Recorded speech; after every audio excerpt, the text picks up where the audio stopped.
Cancer knocked me down, but not out. Now, I'm cancer-free. The recovery, it's been tough. I'll need patience, a lot of humor, I don't even have a rider. and support from friends and family. Over the last 2 years, I haven't played much golf, but there's no better place to get back in the game than on 66 courses in Myrtle Beach, South Carolina. We're keeping score, but just teeing it up means I've already won. I'm gonna show y'all the best par you've ever seen after that one. Join me on my journey to break par.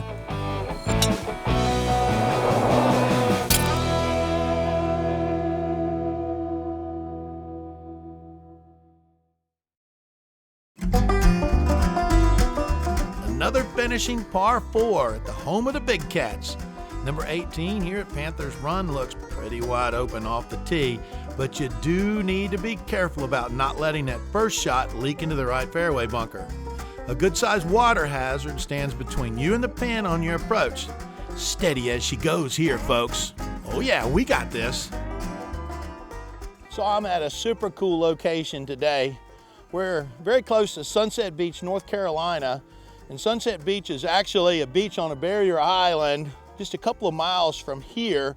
That's an old school coastal Carolina vacation spot. The houses are up on stilts. You go over there and spend the day on the beach. And if you want to play some golf, you don't have to come very far to see this 72-hole facility, Ocean Ridge.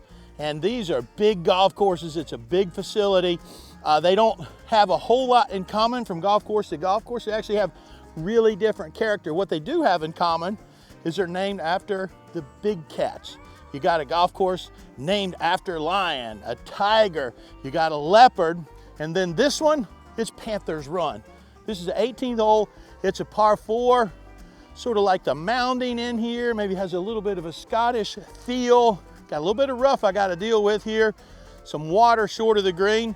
We'll try to take it at that US flag just right of the clubhouse.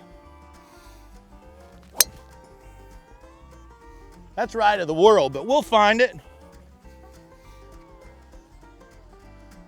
That next one's gonna give me the opportunity to show you how to hit out of the Bermuda rough. See, there's a silver lining in every cloud.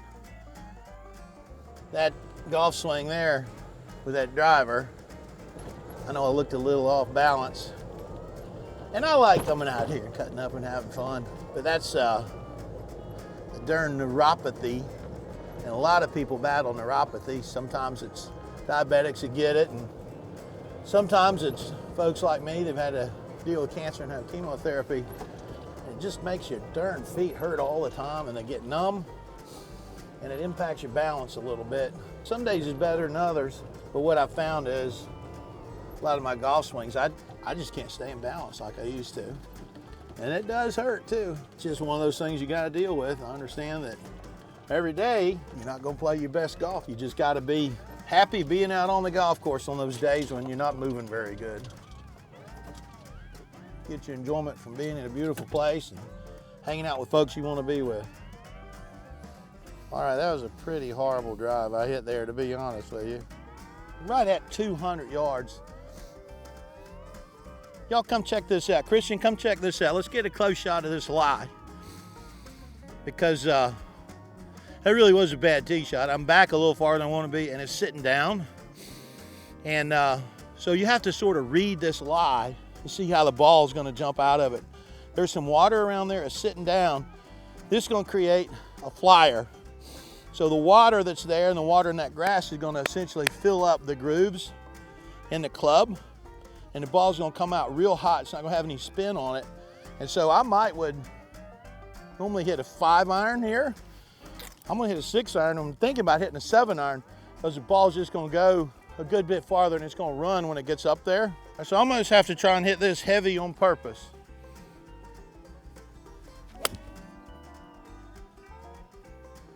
That's coming out without any spin. Get up a little. Yeah, it's a little short, but it didn't come out quite as hot as I'd hoped it would. We'll be all right. Some days you just gotta scramble a little bit. And if you're up to the challenge, those are the fun days.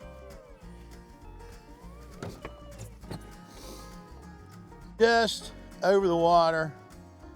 I couldn't see it from the cart, so I know I got another Bad lie. Where'd it go? Where'd it go? Oh yeah, I got it. Come on in here one more time and take a look at this one. This time of the year, we're here taping in the fall. Balls tend to drop down the bottom of the grass because some of the moisture is already coming out of the grass, so the grass isn't strong enough to hold it up on top. So it's down in the bottom, and I got a tip for you on that.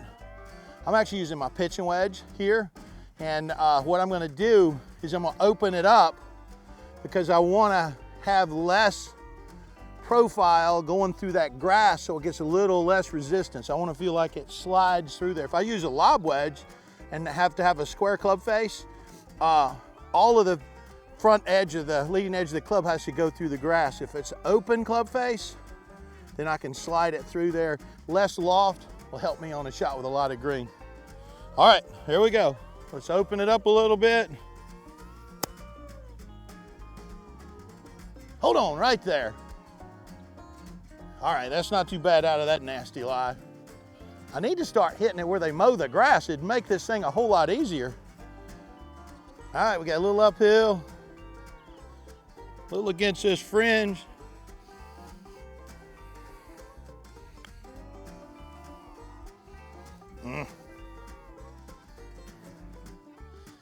Well, I hate finishing with a bogey,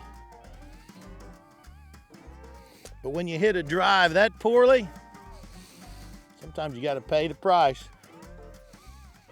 It's like my high school coach always used to say, a bogey's better than a double bogey. It's also better than a triple or a quad. So I got that going for me. Well, that cat came up and bit me, didn't she? We got 2 more we'll try to tame, and next up is a tiger, and you'll see it from a wild new perspective.